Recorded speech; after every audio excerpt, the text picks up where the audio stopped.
Bonsoir, bienvenue à tous. C'est l'heure du décryptage sur votre chaîne de télévision E-Télé avec notre consultant politique Agapit Napoléon Maforican. Bonsoir à vous Agapit Napoléon Maforican. Bonsoir Angèle, bonsoir à tous nos téléspectateurs qui nous suivent depuis les différentes plateformes de la chaîne. Un bon dimanche de Pâques, j'espère, qui l'ont savouré, qui l'ont fêté et qu'il faut continuer demain.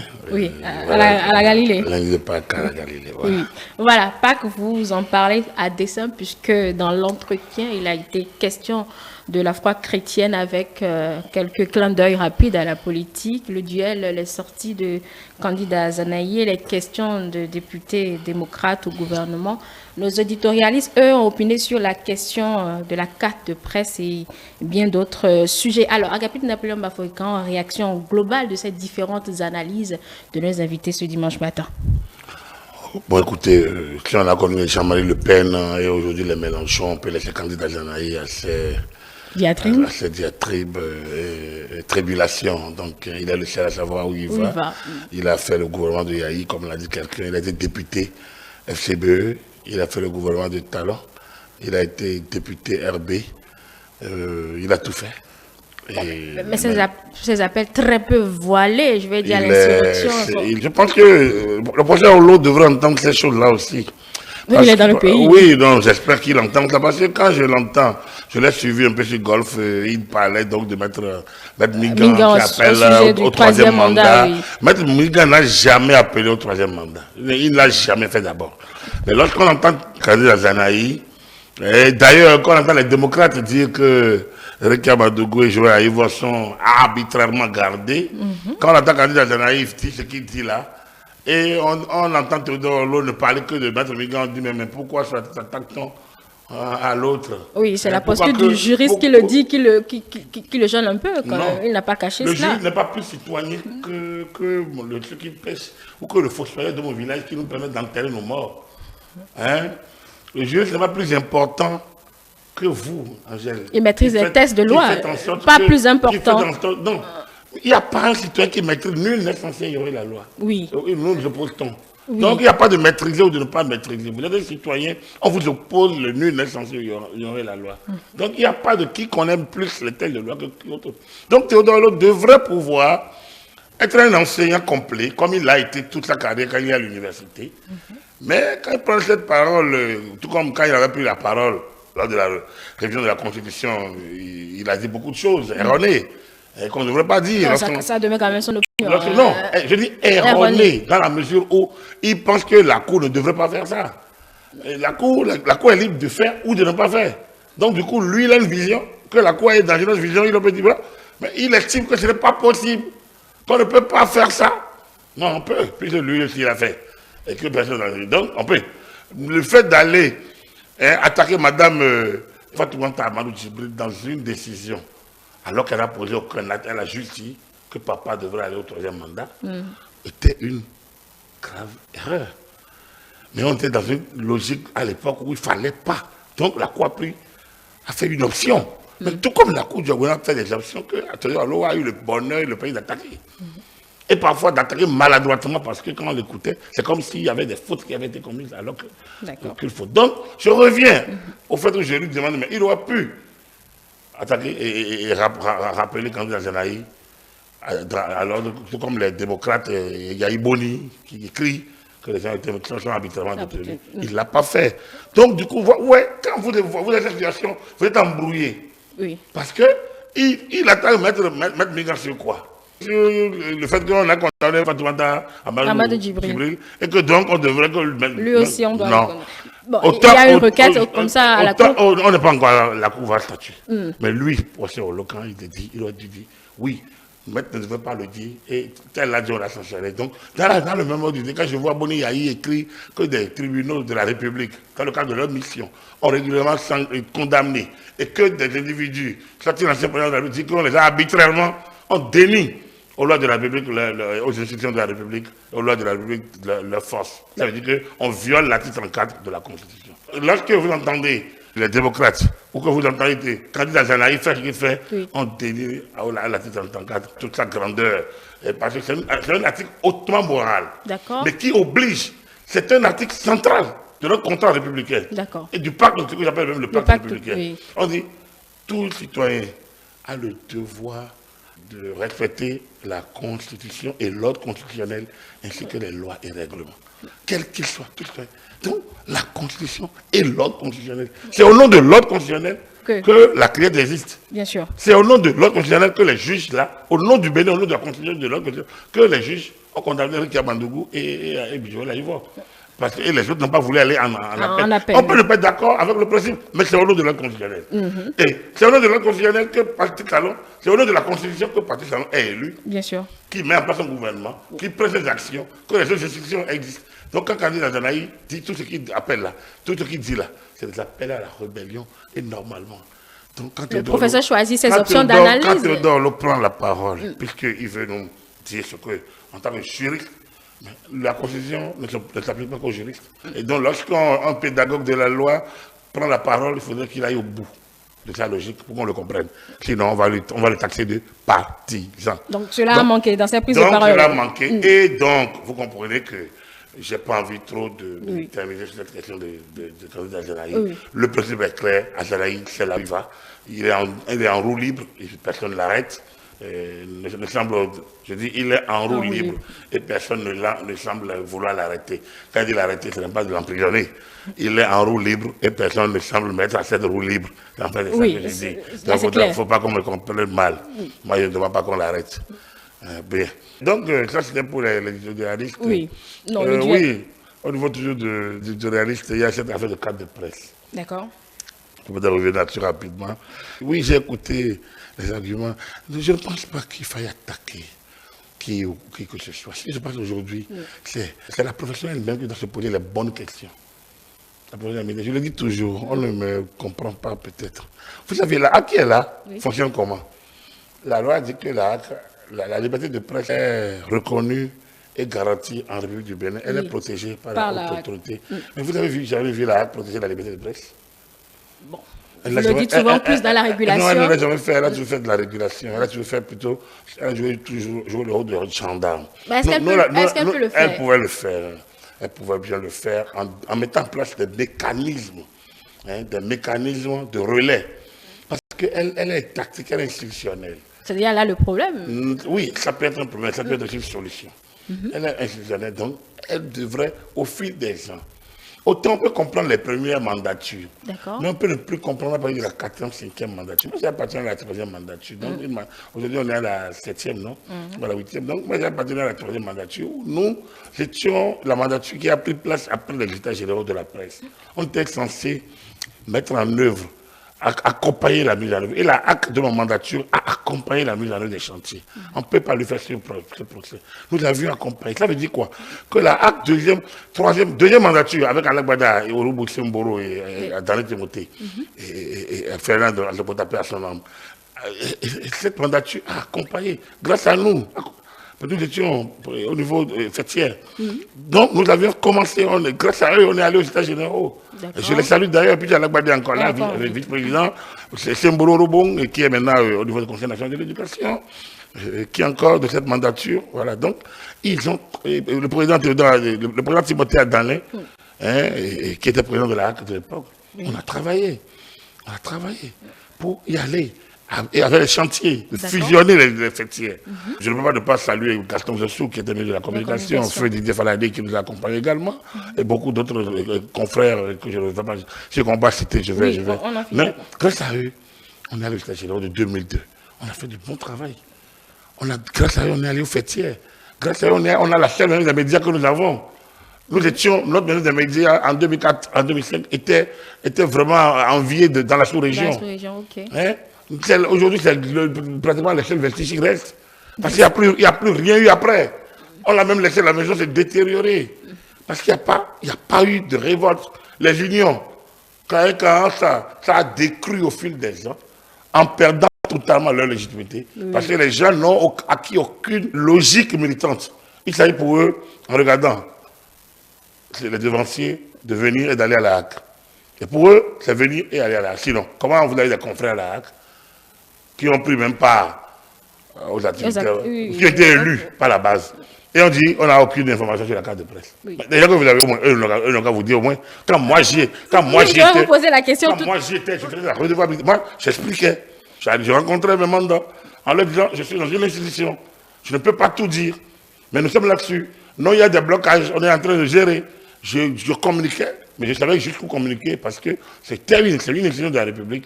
Vous avez des obligations de réserve parfois. Tu ne peux pas aller dans la foule pour dire c'est X, c'est Y. J'assumais même devant mes mandats parfois des positions que je n'assumais pas là-bas. Quand moi là-bas on me met en minorité, je ne viens pas dire qu'on m'a mis en minorité. Moi, c'est comme ça la responsabilité, je l'assure. Je n'ai pas eu l'impression que ceux qui ont suivi aient pu le faire. Oui, et donc, il s'est créé un fossé entre la HAC et les fêtières. Alors, les fêtières qui ne sont même pas membres, n'arrivent même pas. Enfin, on ne les voit que lorsqu'il y a élection, on a vu l'élection désastreuse de l'UPMB. Bon, on les a vus au moins cette semaine. On les a vus cette semaine réclamer la carte. Je ne sais pas de qui ils sont légitimes encore. La légitimité de... Vous avez votre carte de l'UPMB, vous avez payé votre cotisation. Voilà la question. Donc, le problème est qu'on est dans une profession. Quelqu'un a dit qu'il n'existe pas en réalité parce qu'il n'y a pas de membres. Il n'y a pas de journaliste réellement réclamé, il n'y a rien, il y a juste un quartier général avec des officiers supérieurs, donc des généraux sans troupes. Il y a des troupes qui sont totalement en errance. Et puis il y a une fêtière, il y a une institution qui est là, juste bon, pour gérer les élections, pour gérer quelques interdictions, mais pas pour gérer la profession. Alors autant les fêtiers ont démissionné, en ne pouvant pas crier avec la bonne ambiance, en ne considérant pas les forces de proposition. C'est pour réclamer l'aide de l'État, le fonds d'aide à la presse, l'aide de l'État, le fonds d'aide à la presse. Non, c'est pas ça qu'on réclame. Quelle est la poste, quelle vision vous avez de la profession? Quel accompagnement attendez-vous de la HAC en tant qu'institution? Ils ont eu quelle éducation à cela aussi, Agapit Napoléon Bafoué? Pourquoi ils ont pas à la direction? Il y a d'autres personnes. Moi j'ai bien passé la main. J'ai passé la main à Wilfried Adou. À la fin, donc, la première UPMB, et comme moi j'ai mis les fêtières, j'ai préféré ne pas postuler comme président parce que je devrais postuler pour la HAC. Donc, on a mis Wilfried Adou à la tête. Nous avons travaillé avec Adou pour le UPMB, Issa Badarou Soulé pour le CMPA Bénin. Entre-temps, Issa Badarou Soulé, entrant en gouvernement de Yahi, en 2006 ou 2007, a laissé Edouard Loko, qui est vice-président, enchaîné. Entre-temps, Adou a fini. Le mandat qui a suivi, on l'a mis Oussou à la tête, dans l'UPMB, qui a fait 2 mandats. Il a fait le mandat 2007, 2010, 2013. Et après, c'est Franck Ouattara est venu. Il est arrivé, il a fait 2013, 2016, 2019. En temps, il est allé à la HAC. Il a laissé Jacques. Alors, il faut leur demander comment le relais a été fait. C'est là le problème. Je commence par vous. Non, moi, comme je dis, j'ai créé l'union, j'ai laissé. Oui, vous l'avez laissé. Oui, nous avons mis, en tant que conseiller à la HAC, on a fait les accompagnements qu'il faut. Moi, je suis allé à la HAC aussitôt. Je peux dire, les gens m'écoutent. Nous avons fini les états généraux avec 14 chantiers. Les 14 chantiers des états généraux. Ça a été suggéré par Jérôme Carlos, les 14 chantiers, dans lesquels il y a les fêtières à faire. Ils ont fait les fêtières. Donc on a créé l'UPMB, le CMPA, on a réformé l'ODEM, on a mis le processus d'achat de la maison des médias, que la HAC, ma mandature, a demandé qu'on aille encore enquêter. Parce qu'à l'interne de ma mandature, il y avait des gens qui disaient, on a appris des choses, il faut... Et le président législateur a demandé à Mme Lacoussan, à Iréna Gossa et au DAF de l'époque, donc, d'aller enquêter. Et ils ont fait le rapport en disant, et Agédo Dassondo, de mon papa Agédo Dassondo, donc, de voir dans quelle mesure, d'accord, ils ont fait l'audit, ils ont vu. Donc, c'est comme ça que la maison des médias, le processus a terminé, et c'est la HAC, maman d'Antu, qui a proposé que nous la dénommions. Et Thomas Méassan. Et puisqu'on ne peut pas l'imposer, on a demandé l'avis des fêtières qui ont donné leur aval. Au niveau des fêtières, Wilfried Adou, il n'était pas moi mon candidat, mais il était porté par une certaine dynamique. Bon, moi, comme je le dis, nous bâtissons pour l'avenir. Puis, c'est pas parce que Brice était mon candidat. Wilfried était porté par une dynamique. On l'a laissé, moi je l'ai laissé. Au nom de on a convoqué le congrès. On a dû annuler pour repousser sur le dia parce qu'il y avait des gens qui sont venus pour casser tout. Parce on a repoussé 2 semaines. On a créé le CNPA Bénin d'abord. Et on est revenu une semaine après pour créer l'UPMB. Et là, Adou a pris la tête. Oui, Brice est le vice-président. Et on a, voilà. Donc 3 ans après, Brice a pris la tête pour 2 ans, pour 2 mandats et autres. Alors, c'est que lui prend, Donc dès que la loi a pris, moi je suis le président, j'étais conseiller à la HAC. L'accompagnement qu'on pouvait faire, on l'a fait. Ils ont eu les fonds qu'il fallait faire pour démarrer les chantiers. Donc les différents chantiers ont été lancés. Tous les chantiers pratiquement ont été lancés. On l'a fait. Il faut de l'aide de l'État à la presse. Mais il n'y a pas de suite. Vous allez voir des rapports de l'aide de l'État à la presse que les gens ont signés. Après, ils sont revenus sur tous ces rapports-là, lorsque l'on a quitté la HAC. Ça pose un problème de suite. Donc, de vision. Ça manquait de vision parce que dès que nous sommes partis, une autre HAC s'est installée, on a tout remis en cause. Alors, et qu'avez-vous fait à ce moment? Tu vas faire quoi quand tu n'es plus président?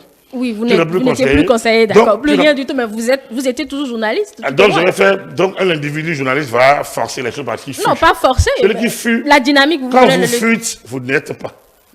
Quand vous fuite, vous n'êtes plus. Il faut apprendre ça. C'est ça peut-être que Boniaï ne fait pas toujours et que c'est là que d'autres ne le font pas. Quand vous fuite, vous n'êtes plus. C'est ça que Soglo ne fait pas non plus. Restez à votre place. Vous pouvez devenir force de proposition, force d'idée. Vous pouvez faire, mais vous ne pouvez plus vous mettre devant. Parce qu'à trop se mettre devant, c'est comme si vous avez encore la fonction. Un autre à la fonction. Donc, je sais que pendant ces 6 ans, j'ai été des forces de proposition. Mais on ne peut pas faire ça à sa place. Et d'ailleurs, il a fait de son mieux. Il a fait de son mieux pour équilibrer certaines choses, pour continuer. Bon, vous pouvez devenir force de proposition. Voilà, c'était ma prochaine question. Quand est-ce que ça a commencé à être mal? La cassure, c'est après lui, parce que, est-ce qu'il faut condamner celui qui a pris? Non. On est rentré dans le système de marchandage systématique. C'est-à-dire que, ouais, la presse a évolué quand même de 2004, 2002, quand on allait aux États généraux, à 2012, 10 ans après. On ne peut plus voir les médias comme ils étaient. Ça a évolué, l'Internet a pris du pas. Et ce que sous les siècles a appelé la dérégulation s'est mis en place. Oui, la HAC ne sait pas. Les textes de la HAC, les textes obsolètes, ne se sont pas mis à jour. La HAC ne s'est pas dotée du personnel qu'il faut. L'État n'a jamais accordé à la HAC l'intérêt qu'il fallait, avec les cadres qu'il faut. La HAC a évolué avec un nombre minimum de cadres qui se chinent tous les jours à donner le maximum d'eux-mêmes. Les conseillers font tout à la fois. On ne peut pas demander à des gens qui ne sont peut-être pas journalistes. Comment j'étais, Joseph Yonofou, magistrat, pratiquement à la retraite, Madame Lacoussan, magistrat pratiquement à la retraite, Gédéon Dansundo, statisticien, d'un certain âge. Même Papa Lisato, le personnel, le président, on leur demandait pas de lire plein de documents, de réagir, d'interagir, d'aller contrôler. Ils n'ont pas cette force. Il fallait des gens. La HAC n'a pas de cadres. La HAC n'a pas 20 cadres de haut niveau. Mais comment vous voulez demander à un organe de gens de faire ce qu'on lui demande de faire? Moi, j'ai quitté la HAC, près de 15 ans après. Personne ne m'a allé à la HAC parce que le régime indemnitaire n'est pas un bon régime. Je ne sais pas si les changements qui ont eu lieu, comme maintenant les conseillers sont alignés, comme les conseillers sont alignés au même niveau presque que les députés, j'espère que les cadres et autres vont au niveau. Mais comment vous voulez demander à un organe de gens de faire ce qu'on lui demande de faire? Non, j'ai quitté la HAC, près de 15 ans après. Personne ne m'a allé à la HAC parce que le régime indemnitaire n'est pas un bon régime. Je ne sais pas si les changements qui ont eu lieu, la HAC, qu'est-ce qui a été fait? Rien. Il a fallu maintenant que le chef d'État leur dise, OK, faites-moi des propositions. Aujourd'hui, bon, moi j'ai reçu un questionnaire, je vais répondre dans le cadre des missions. Mais au même moment, on a envie d'attaquer, mais on ne peut pas se permettre d'attaquer non plus la HAC. Comment je le dis? Ils n'ont pas la main et ils ne se donnent pas l'humilité d'écouter ceux qui étaient là avant eux. Moi, quand vous le dites, c'est comme si vous voulez gagner l'argent ou bien non. Moi, j'estime toujours que lorsque vous avez la chance de passer, vous devez vous mettre à la disposition entièrement, sans attendre quelque chose nécessairement. Mais les gens ont l'impression que, bon, voilà, vous voulez vous montrer, vous devez vous montrer que vous êtes là. Non. Ce que nous, on a emmagasiné comme expérience, personne ne peut pas mieux ne l'a. Non, on peut comprendre votre position. Ils ne l'ont pas, parce que les sacrifices consentis, justement, jusque-là, on peut comprendre votre position. Mais... Moi, je suis tellement remonté, je vais le dire honnêtement, que pour les sacrifices, il y en a eu vraiment. Il y en a eu énormément, au niveau personnel. Au niveau de l'entreprise avec laquelle je travaille, le matinal, je sais combien j'ai sacrifié. Au niveau de ma vie personnelle, je ne vais pas parler de moi tout le temps. Donc, au niveau des gens qui quand vous êtes devant, tous ceux qui vous chahutent, vous injurient, vous crient dessus, ce n'est pas hier. Alors que vous avez fait tout ça là pour ce qu'on voit aujourd'hui. Alors, vous êtes encore là. Les gens sont bas. Certains mandatures ont même eu la chance de vous écouter. Il y en a qui sont là. Les choses doivent changer radicalement. Moi, je ne dis pas que non. Prenez-moi comme consultant. Moi, je n'ai pas besoin d'eux pour gagner ma vie quotidienne. Mais j'estime que Quand vous ne savez pas, allez vers ceux qui savent. Allez vers autant de ceux qui savent.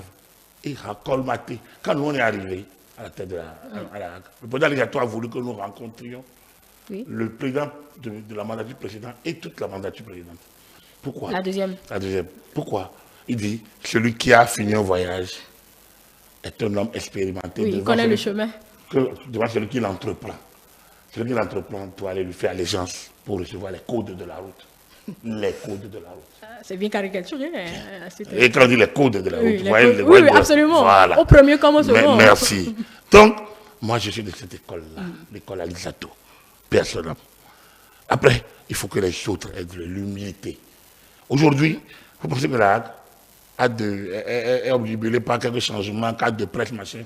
Ils sont dans le renouvellement de leur mandat. Et c'est humain. C'est pas normal. Et c'est humain. Que faisons-nous de la profession ils sont dans le renouvellement de leur mandat et c'est humain. Ils ne posent plus aucun pied, aucun pas, sans que ce soit le renouvellement de leur mandat. Et c'est humain. Après, oui. Qui va le leur renouveler? Après, c'est pas responsable.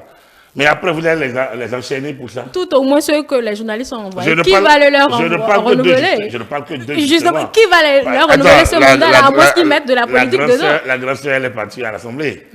C'est la pointe de pied. Hein? Non, bon, ça c'est ouvert. Enfin, c'est bon, tout un peu. Je suis d'accord. 6 millions d'électeurs. Je suis d'accord. Mais la grande il n'y a pas 6 millions de journalistes. Non, la grande sœur, bon, elle est technicienne. Elle a fait campagne pour aller à la HAC. Bon, oui. Auprès des siennes. Bien sûr. Bon, maintenant, elle est partie là. Moi, je la salue. C'est justement le moment où nous les attendons. C'est bon, elle est là-bas. Moi, je la salue.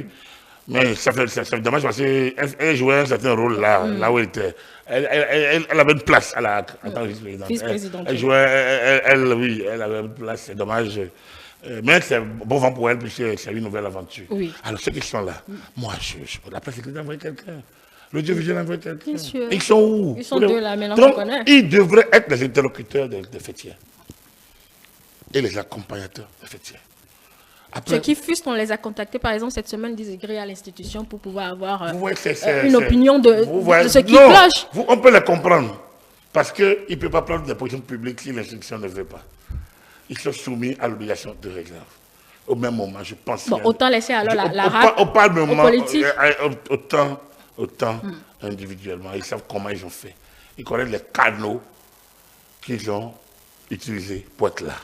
Et ils auraient dû garder les mêmes canaux et passer les mêmes messages dans ces canaux, de cette manière-là. La vie, il y a plusieurs méthodes, moyens. Oui. Hein? Tout n'est pas qu'officiel. Nous sommes des responsables. À ce niveau-là, on parle de responsables. Et donc, quand on est responsable, on doit être responsable à tous les niveaux. Responsable au niveau de l'institution qu'on sert. Donc, on doit servir avec loyauté. Donc, je comprends qu'ils ne puissent pas donner du bruit tant que l'institution n'a pas voulu. Et je ne sais même pas pourquoi l'institution ne voudrait pas. Ça fait partie aussi de ces failles, de ces manquements de l'institution à la profession. Ils sont minoritaires, donc on peut rien réclamer de ça. Parce que l'institution devrait communiquer. C'est elle qui protège la liberté de la presse. C'est un mur. Hein. Donc, du point de vue étatique, du point de vue éthique, du point de vue responsabilité, elles ne peuvent pas ne pas communiquer. On n'a même pas besoin d'écrire pour ça. Justement, mais vous qui avez pris part à la troisième mandature à Agapit Napoléon Mafroika, qu'est-ce qui peut expliquer ce retard à chaque délivrance de la carte de presse pour les journalistes? C'est pratiquement à chaque mandature, on va dire. Le process était long. Il y avait une commission de carte de presse qui ne tournait pas, parce que ça tournait sur l'aide de l'État à la presse privée, ce qui est anormal. C'est une fonction étatique. La loi organique de 92 dit que le ministère de la Communication délivre la carte de presse sur la base d'un rapport technique présenté par la haute autorité de l'audiovisuel de la communication. Donc, normalement, c'est la HAC qui devrait prendre les initiatives. Si le ministère ne crie pas. Normalement, c'est la HAC qui doit mettre en place toute l'équipe technique. Il a fallu l'aide de l'État à la presse pour que la HAC mette en place l'équipe technique financée sur le fond de l'aide de l'État à la presse. Et donc, vous comprenez que comme il n'y a plus d'aide de l'État à la presse, ça ne tourne plus. C'est l'un des problèmes. Ensuite, moi je ne comprends pas pourquoi ça traîne. Nous, en 2015, avant notre arrivée, il y avait un gros problème de réglementation. Nous avons pris la décision 1505. Je ne sais pas si elle est toujours en vigueur, de 15 septembre 2005. Je ne sais pas si c'est encore en vigueur. Mais c'est cette décision de réglementation de la carte de presse qui a permis maintenant d'organiser le processus de délivrance donc, de ces cartes de presse. On était en 2005. Je ne sais pas si on en a donné avant de partir. Oui, on en a donné avant de partir. Mais après, à chaque fois, il y a toujours quelque chose à dire. Oh, vous voyez, c'est là les failles des deux partis, et du parti étatique et de la partie fêtière. Nous avons souhaité, aux États généraux, que cette question soit détachée de la HAC. On n'a pas eu, parce que nous allons nous dire, ah, ne touchez pas aux prérogatives de la HAC, sinon ça risque de chambouler. Sinon, nous, qu'est-ce qu'on voulait? On dit, la HAC propose la nomination, les directeurs des chaînes de services publics. Oui. On dit, mais pourquoi la HAC ne nomme pas alors? Pour nous proposer la nomination, ça crée des crises sous Mathieu Kérékou. Ah, d'accord. Donc, ça crée des crises avec Yahi Boni. Alors donc, pourquoi on dit la HAC soumet? La HAC n'a qu'à nommer, tout simplement. Celui qui est proposé, celui qui nomme, c'est celui qui nomme qui a le pouvoir. C'est ça. Oui, la preuve, oui, parce que c'est lui qui choisit dans la liste. La preuve aujourd'hui, depuis l'arrivée de Patrice Talon, aucun organe de presse, il n'y a jamais eu une proposition réelle. Ça ne fonctionne pas intérim. Parce que le système est mauvais. Vous ne pouvez pas demander à l'un de nommer sur proposition de l'autre, mais qui a la vision? Donc, ça, c'est des montages alambiqués qui bloquent le fonctionnement du système. Alors, quand vous êtes responsable, vous avez envie d'aller, vous faites comme le président l'a fait. Vous ne nommez pas intérim. Et vous temps d'y voir clair. Et vous avancez. Exactement. Bon, je ne sais pas si la nouvelle loi organique a réglé la question, mais c'est un problème de fond. Je suis sûr que ça n'a pas été réglé. C'est la même chose pour les cartes de presse. Le ministère de la Communication qui délivre sur la base d'un dossier technique de la HAC. C'est la même chose pour les fréquences.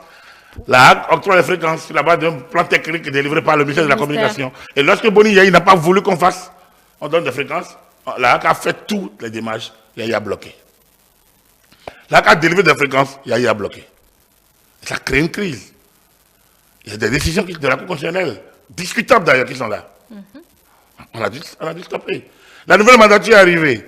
Allez, je vais donner, dit d'accord, vous donnez vous donnez telle orientation, sinon je vais bloquer encore.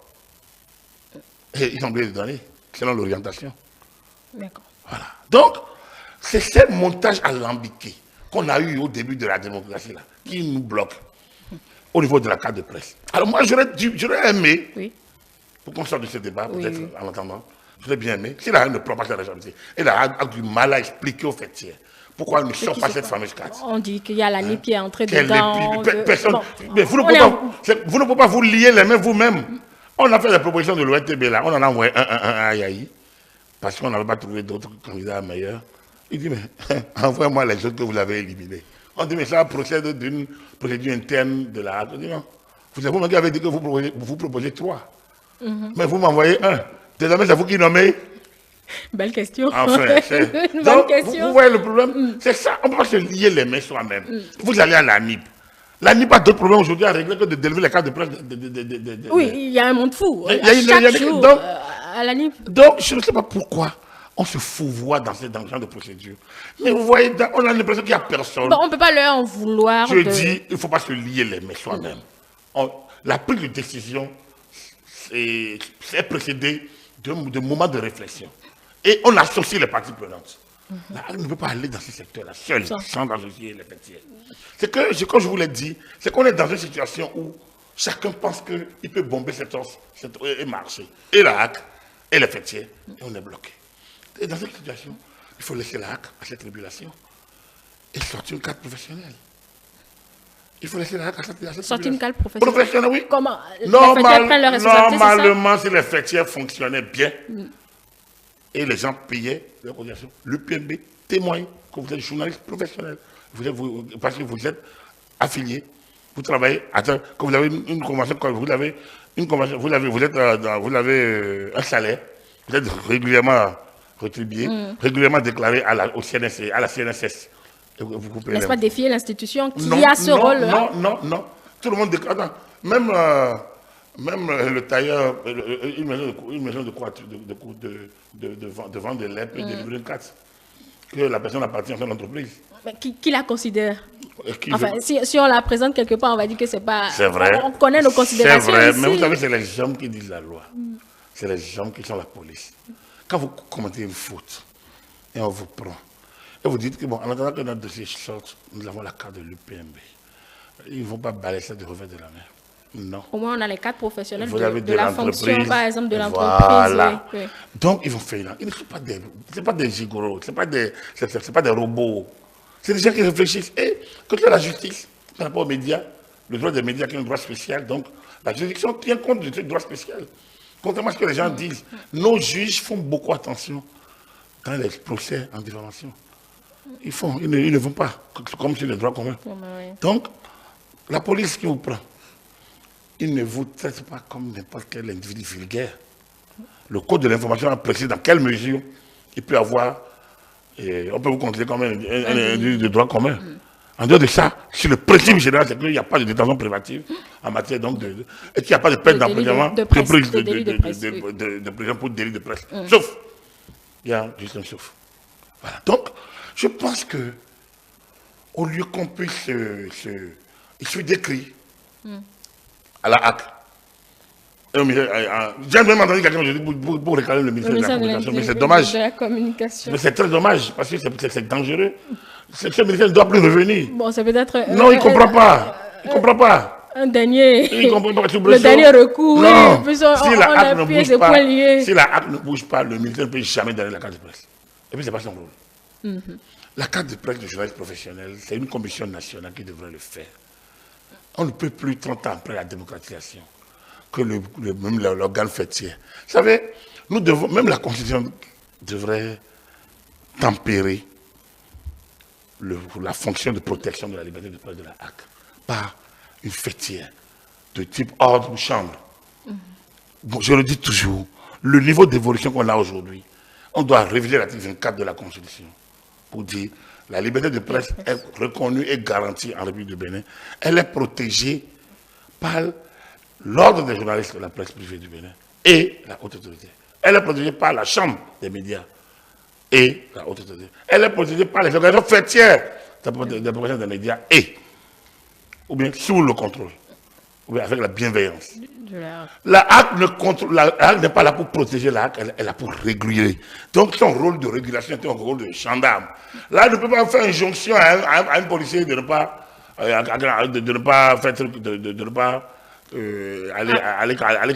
aller perquisitionner. Et même si l'État demandait qu'on aille perquisitionner. La HAC ne peut pas. La HAC ne peut pas. Nous avons été à la HAC, il y a eu des cas où on était à la HAC, où la HAC avait du mal tellement. Tout le monde a déploré des situations où on a tabassé notre confrère Etienne Ouissou. En 2002 ou 2003, on est allé à la HAC, là, on avait du mal à... Simplement déplorer. À déplorer, on avait du mal à déplorer. Parce que le problème est compliqué. Oui, c'est tout comme si... L'État affrontait l'État. Voilà, l'État. Et quand ils ont eu une situation par rapport à Ado FM, qui avait repris les fréquences de Radio Carrefour, où la HAC est intervenue, il y avait la police de l'État contre les gendarmes de la HAC. C'est pas normal. Il y avait la police que l'État a mise en place contre des gendarmes que la HAC a récupérés. Les gendarmes ont replié chez eux. L'État ne peut pas affronter l'État. C'est pas possible. Voilà, ouais, donc ça fait cacophonie. Donc, je pense qu'on doit alléger ces procédures-là et en revenir. La liberté de la presse ne peut être protégée que par les médias, par les fêtières. Donc, autant l'État donne de la voix. L'État s'investit à faire la chambre des artisans, la chambre ici. Oui. L'État a mis beaucoup de moyens. Mais pourquoi l'État n'accompagne pas les médias à mettre en place une fêtière responsable?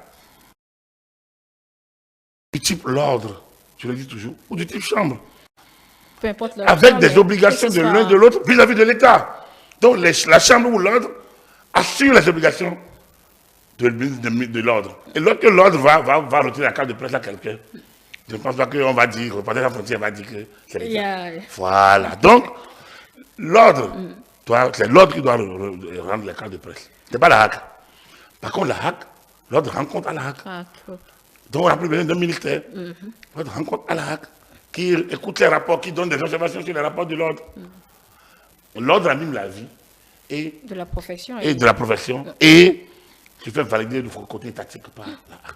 Maintenant, les fréquences sont gérées par la HAC. Donc, le suivi des radios, le contenu Là, c'est la règle. Le contenant, ça devrait être là, c'est l'accept. Au niveau donc des médias en ligne.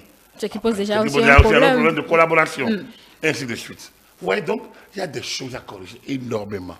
J'espère que le fait qu'on soit à la mi, enfin, à un an et demi pratiquement de la fin du mandat, va permettre au moins, surtout les nôtres, parce que comme moi je le dis, c'est les nôtres. Ça devrait être là, c'est l'accept. Au niveau donc des médias en ligne. Ce qui pose déjà aussi un problème de collaboration, et ainsi de suite. Vous voyez, donc, il y a des choses à corriger énormément. J'espère que le fait qu'on soit à la mi, enfin, à un an et demi pratiquement de la fin du mandat, va permettre au moins le contenant, surtout les nôtres, parce que comme moi je le dis, c'est les nôtres qui doivent.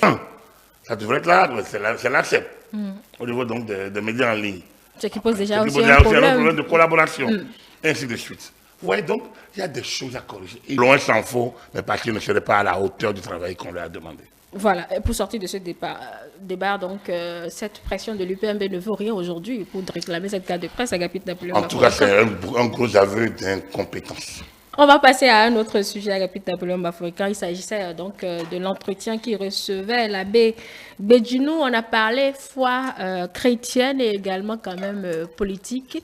Oui, je vous écoute sur cette prestation du prêtre. On ne va pas parler de Pâques à la place du prêtre. Il est la voix la plus autorisée parce qu'il a beaucoup écrit là-dessus d'ailleurs. Il anime une école. Oui. Il a écrit beaucoup. Il a beaucoup écrit sur la Pâques. Les Pâques. La fête de Pâques. De Pâques, oui. Et ce temps, le symbolisme, il a beaucoup écrit. Et donc, ce n'est pas la peine de revenir là-dessus. Il y a beaucoup de voix autorisées durant toute la période de carême, du mercredi décembre jusqu'au vendredi saint, et jusqu'à ce dimanche de Pâques. Alors donc, par contre, il a fait des ouvertures politiques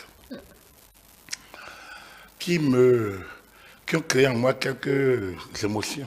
Lesquelles? D'accord, je ne suis pas très émotif. Rappelez-moi déjà l'ouverture et les émotions après. L'ouverture, c'est par rapport à l'action publique, au comportement que les hommes publics devraient avoir. Il parlait de Pâques. Et il estimait globalement, il n'est pas satisfait, je dis globalement, de comment les choses se déroulent aujourd'hui. Apparemment, il trouve que les politiques ne font pas ce qu'elles doivent faire. Il n'avait pas de faire des infrastructures récemment pour penser qu'on a déjà satisfait le peuple. Et que d'ailleurs, c'est leur devoir de le faire. Opinion d'un citoyen, certainement. Sans doute. Sans doute. Mais il trouve que lorsqu'en France, on recourt à 49.3, à l'article 49.3, c'est qu'on n'a pas dialogué suffisamment. L'action politique est différente de l'homélie du prêtre. On n'est pas à la retraite fermée ou aux retraites pré-sacramentales. Où voulez-vous en venir, Agapit? Je suis un chrétien catholique qui a fait tous ces moments-là. Et donc, je connais. En ce moment-là, le prêtre a la parole, ou les prêtres ont la parole. Oui. C'est un peu dogmatique, mais on les prend ainsi. Oui, on les prend. Mais l'action publique est beaucoup plus que ça. L'action publique n'oppose pas des anges. Et la vision angélique qu'il se refuse d'avoir, mais c'est ça qu'il avait. Ça a donné un peu l'impression, oui. C'est ça qu'il avait. On a l'impression qu'il prend le pouvoir comme une affaire de saints, de nobles gens, de gens qui viennent avec tellement de vertus. Mais non. Et lui-même le sait. Si les 12 apôtres que Jésus a choisis, parmi la multitude, il n'a choisi que 12. Et 2 l'ont trahi. Il a parlé tout à l'heure de Ponce Pilate. Oui. Qu'il assimile un peu à ces gens qui n'ont pas la retenue. Si Ponce Pilate n'avait pas écouté la voix populaire, donc la meute, la foule, qu'est-ce qu'il aurait fait? Aurait-il dit, je ne vous livre pas Jésus? Enfin, s'il faisait ça, on brûlait tout le monde à la fois. Et Jésus, et Ponce, et tout le monde. Est-ce que la passion aurait eu lieu? Est-ce qu'il y aura Pâques? Là, vous y mettez de la raison. Et si Ponce Pilate ne livrait pas Jésus, qui allait-il livrer pour que la passion fût? Lieu. Lorsqu'on est homme de Dieu, je pense que les choses arrivent quand elles doivent arriver. Et comme elles doivent arriver. Et sans être fataliste, on doit les analyser avec beaucoup de regard, enfin, on doit prendre de la hauteur dans l'analyse. L'Église catholique doit se mettre au pas. Elle doit quitter les dogmes, le dogme de Jésus. Le credo, c'est bien. Mais après, elle doit se lever au-dessus du credo. Mais qu'est-ce qui va lui rester? Sa doctrine sociale lui permettra ça. La doctrine sociale humaniste qu'elle porte devrait lui permettre d'analyser. La démocratie, ce n'est pas l'uniparti, ce n'est pas une assemblée générale, ce n'est pas un synode. L'agora n'est pas comme les synodes. L'agora, les pensées sont libres. Aller aux élections, une assemblée nationale n'est pas comme une assemblée générale de cardinaux. Non. Non. Voilà. Dans l'assemblée générale des cardinaux, on évoque d'abord Dieu. C'est d'ailleurs lui le cœur de la chose. Et après, l'homme restant l'homme, on fait tout pour contenir l'homme et pour que la lumière divine et l'Esprit Saint prennent le dessus. Lorsqu'on est dans une assemblée, dans l'agora politique, c'est la loi de la majorité. C'est ça le principe. Et donc, on recherche cette majorité de manière effrénée, qu'on soit aux États-Unis, ou en Chine, ou en Allemagne, qu'on soit à Paris, en France, ou à Londres. C'est la majorité. Et donc, lorsque la majorité a décidé, on ne peut plus aller négocier chez la minorité. La minorité doit comprendre qu'elle doit s'exécuter. D'abord, la majorité n'a pas à écraser la minorité. Mais la minorité doit apprendre à s'exécuter. Et c'est ça les normes et les règles. Du coup, il y aura moins de crises. Au Parlement, quelque chose est débattu et voté, promulgué, publié, on doit se ranger en bon citoyen. Et l'Église doit l'apprendre à ses fidèles.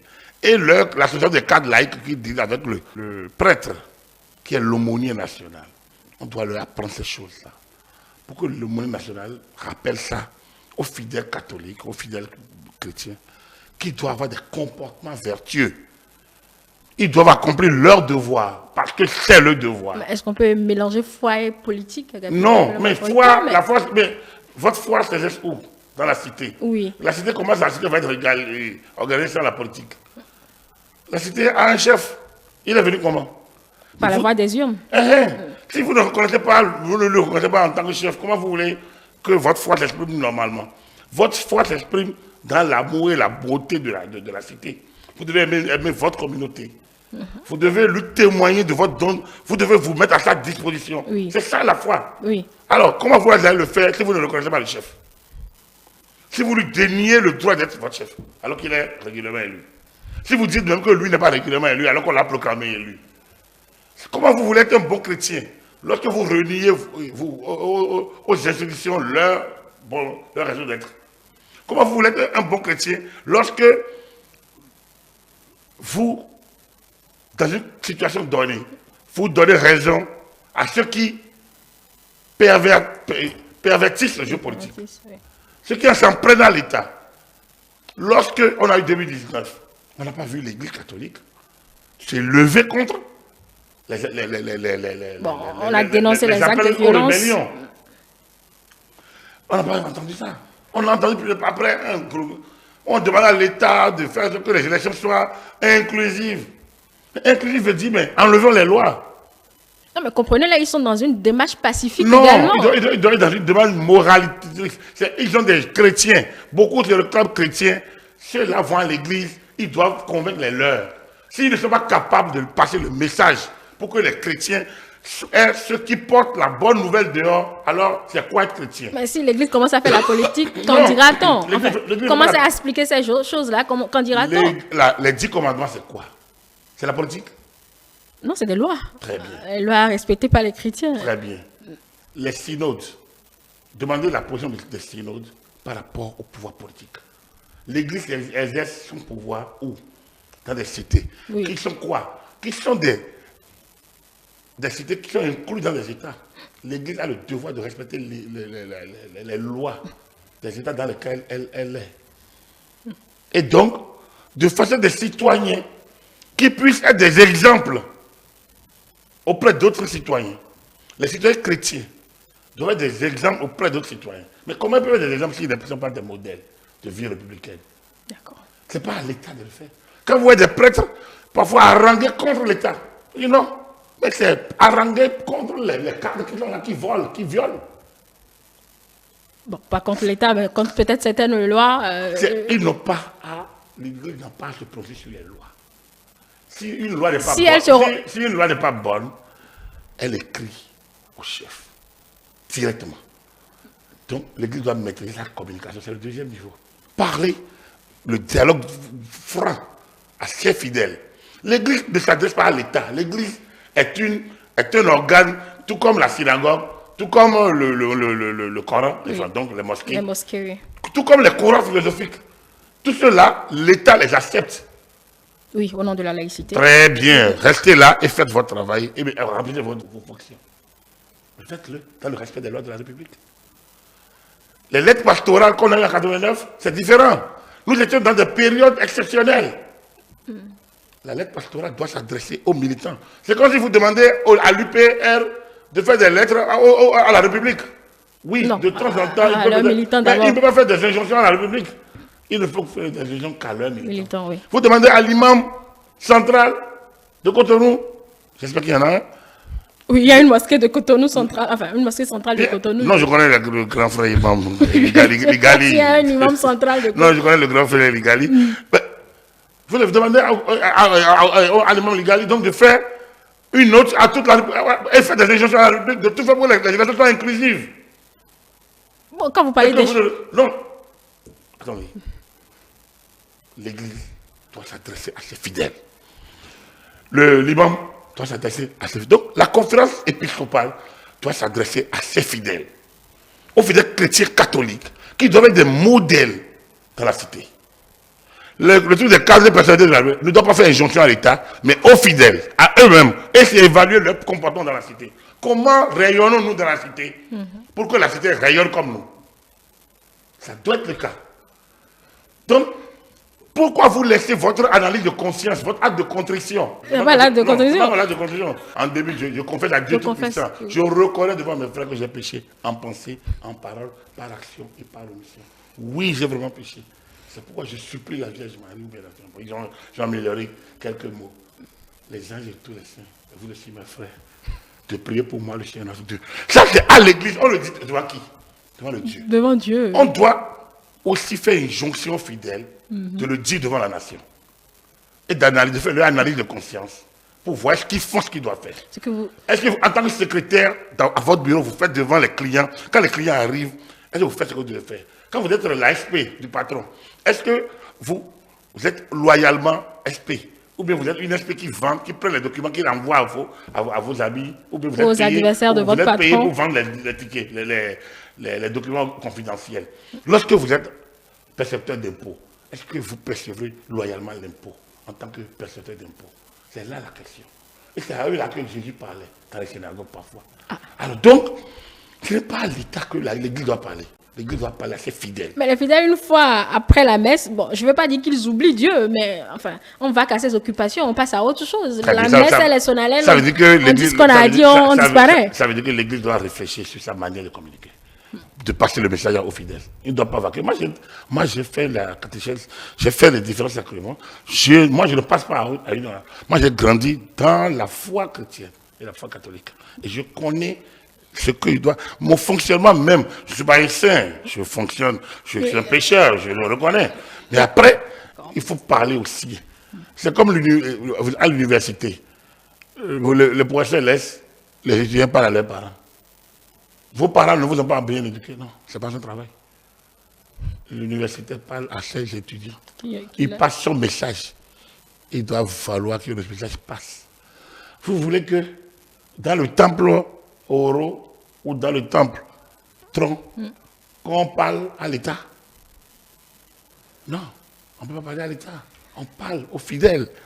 Les fidèles doivent être porteurs des idéaux qui font qu'ils sont adeptes de ci ou adeptes de ça. Voilà, oui. C'est eux qui doivent décliner par leur comportement. Mais vous les voyez tout là, ils vont prendre la communion, ils en prennent sur la pomme, ils en prennent tout le truc, ils boivent du vin. Mais, et après, vous ne les voyez pas comme des modèles. Donc, ils doivent être interpellés. Revoir cette éducation-là. Même un chrétien catholique, un chrétien tout court, un musulman, qui est condamné, Oui. le prêtre devait aller lui poser des questions. S'il est dans le truc des cadres laïcs, on doit aller demander comment tu as pu te laisser le diable entrer en toi. Comment tu as pu. Ça va régler quel problème? Il doit faire son acte de contrition. Ah, cela également est compté comme péché?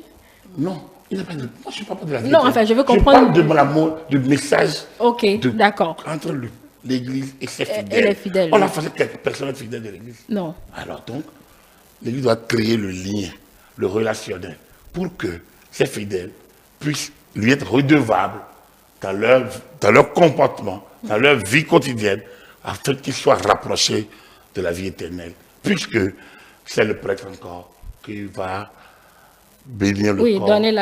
Bénir le corps dans l'espérance de la résurrection. Oui. C'est le prêtre qui décide si vous avez des chrétiens pour qu'on vous fasse en soute dehors ou bien qu'on fasse une messe en soute. C'est-à-dire que la courte messe sans conversion, sans communion, ou qu'on fasse une messe complète avec absoute, ou qu'on fasse une messe doublings. Parce qu'il y a encore les messes doublings où ils sont nombreux, ça se détale, ça s'étale. Donc, oui. C'est le prêtre qui décide. Donc, ça veut dire que vous êtes quel type de citoyen? C'est ça, le chrétien. Le chrétien ne vit pas en dehors de la cité. Oui. Et donc, la vie du chrétien doit être une vie qu'on doit remarquer dans la cité. Ah, ça, dans sa foi. Donc. Ah, c'est Madame Toboula. Ah, non, mais vous savez, elle est à l'église à côté. Ah, pour s'approcher de Madame Toboula, on vient aussi à l'église. On la voit. C'est une très grosse tâche que vous confiez à l'église. C'est grandiose, est-ce que vous dites en quelques phrases là. Et vous pensez que c'est que l'église, donc vous voulez que l'église se défausse sur l'État en disant nous on n'a aucune responsabilité sur l'État. Non, l'État aussi, lorsqu'il y a des crises. Aujourd'hui, nous sommes en crise parce que nous sommes en perte de repères. Boni parlait de repères moraux, spirituels et le repère. Voilà, les repères éthiques, moraux et spirituels. On était en perte de repères éthiques, moraux et spirituels. Avec Patrice Talon, les repères éthiques et les repères moraux, les repères éthiques et moraux commencent par... Les repères spirituels, ce n'est pas Patrice Talon de les faire venir. Non. Il s'agit de chacun là où il va. Dans quel temple, dans quelle synagogue. Moi, le temps que l'Église catholique prend pour aller attaquer les autres confessions, les ordres et autres, mais elle pourrait le prendre pour s'occuper de ses fidèles. De trouver le modèle, de créer des situations depuis le village jusqu'à la grande ville, donc depuis le niveau et le 1 diocèse. Oui. C'est un diocèse, c'est l'organisation administrative. C'est la plus grande organisation administrative dans un pays pour l'Église. Donc, en dehors de la conférence épiscopale, il y a le diocèse. Le diocèse, oui. Bien, donc, à la tête, il y a un évêque ou un archevêque. Après, il faut démembrer pour que le fidèle soit suivi depuis son village. Et lorsqu'on le responsabilise, TG, ministre et autres, quelle relation il a avec l'Église? D'accord. Pour qu'on maintienne sa foi. Et que la crainte de Dieu l'amène à craindre le bien public. Et à mieux le gérer. Que la crainte de Dieu l'amène à prendre les bonnes décisions au regard non seulement de la vision sociale de l'Église, la doctrine sociale, mais des lois surtout de la République. D'accord. Donc, si tout le monde est éclairé par la lumière divine au regard de sa foi, qu'il soit chrétien catholique, cette éducation, et des musulmans, adeptes de ci ou de ça, membres de tel temple, si tout le monde est éclairé, nous irons faire la lumière au réveil, c'est-à-dire la vérité, c'est-à-dire l'amour de l'autre. Et si on est dans une société où tout le monde aime quelqu'un qui va rester à ne pas être aimé, chacun fera son devoir, on paiera nos impôts, on ne détournera pas le bien public, on ne saccagera pas les édifices publics, on acceptera les verdicts des urnes, et ainsi de suite. On sera dans la société que nous disions à l'époque, où il fera bon vivre pour chacun et pour tous. La société humaine. Moi, je ne dirais pas la société socialiste, mais je dirais la société humaine. C'est de ça qu'il faut qu'on parle. D'accord. Et l'abbé de Bédjero n'en a pas parlé. Ces craintes, je pense qu'il faudrait qu'il les ramène un peu, qu'il fasse un peu l'autopsie de comment l'Église fonctionne. Et se dise, c'est plutôt À l'église. C'est plutôt à l'église de revenir. Toutes ces craintes, je les partage, mais il les renvoie vers les gouvernants, non. Le dialogue, c'est pas l'église. L'église a sa part à jouer. On ne peut pas faire l'apologie de la démocratie et demander qu'on dialogue en permanence. La démocratie fait on prend des décisions parfois. À moins qu'on retourne au monolithisme. Parce que le monolithisme permet au moins que c'est un chef. Et que quand on discute les courants, oui. Les courants discutent, remontent les informations. Et après on prend. Mais si, et sur le PPB, ça se faisait comme ça. Bon. Les groupes organisés, CDR, OFRB, OEGRB, CRD, donc les comités de révision des garnisons, ça se discutait. Et tout ça remontait au comité central. Parce que les responsables là siégeaient au comité central du parti.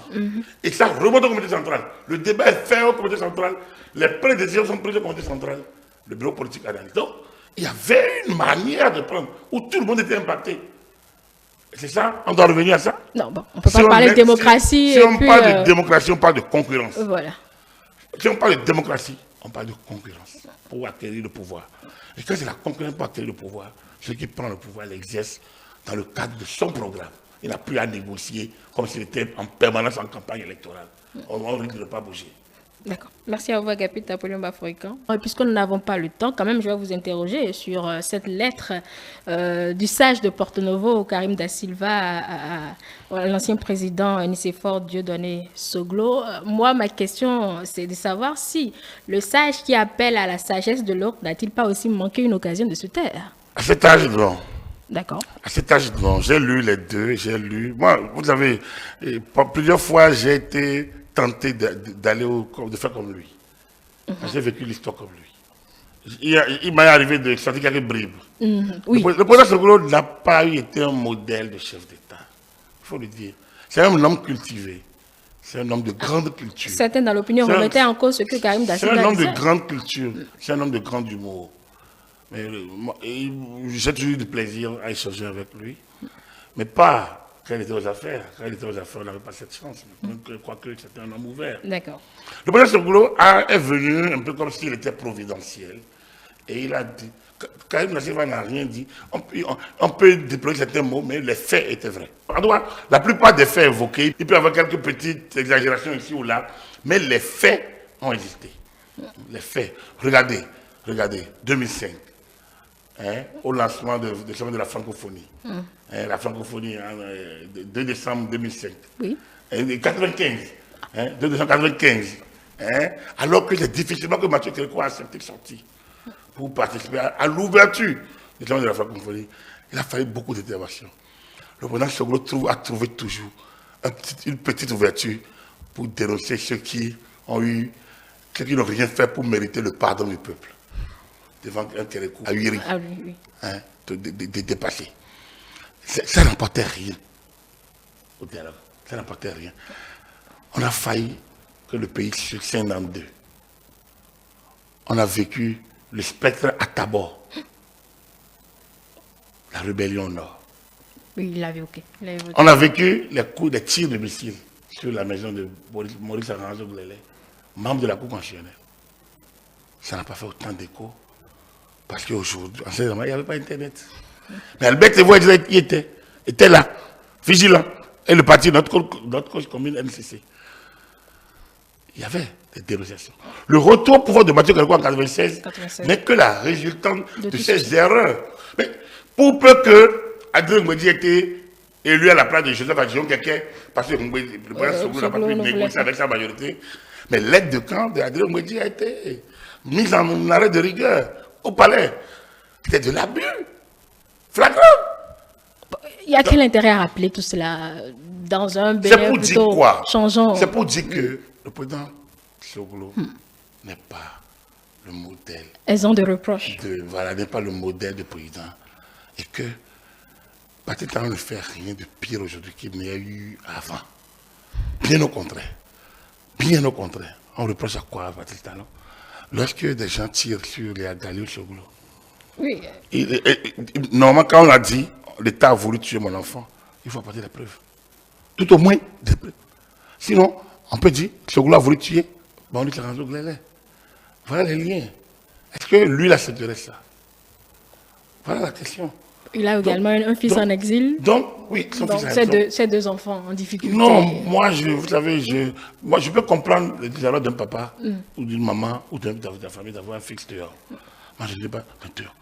Et tout de suite, que des choses peuvent être faites pour que les pour que tout ça se range, pour qu'on puisse quitter ces moments, tout ça. Si quelque chose peut être fait, tant mieux. Mais il ne faudrait pas qu'on assomme quelqu'un. Non, moi, j'estime que tout ce monde-là, le président Soglo sait comment faire. D'accord. Pour que l'ordre... Il aurait pu être le sage que nous attendions. Il aurait pu être le médiateur national que nous attendions. Lui et Boni Yaye auraient pu l'être. Boni Yaye, on l'a fait. Le médiateur ailleurs. Voilà encore. Et chantre aujourd'hui. Oui, je le voyais. Bon, quand vous voyez ça, vous ne le connaissiez pas, vous avez dit, mais oh là là là là là là, quel modèle béninois. Oui, qu'il est mignon. Quand vous voyez que c'est la même personne qui va descendre au marché pour pouvoir haranguer la foule contre l'État, contre son successeur, vous dites, mais... Quand vous voyez que c'est la même personne qui demande aux agents pénitentiaires de ne pas respecter la loi parce que les gens ont été illégalement emprisonnés, parce que lui, l'ancien président de la République, et il demande, vous dites, mais on est où? Il y a un désordre total. Et il y a une manipulation de Dieu. C'est-à-dire qu'on met Dieu devant et on voile un certain nombre de comportements. Je pense que nous devons... Il doit y avoir une rébellion individuelle. Moi, je ne dis pas d'aller casser. Mais...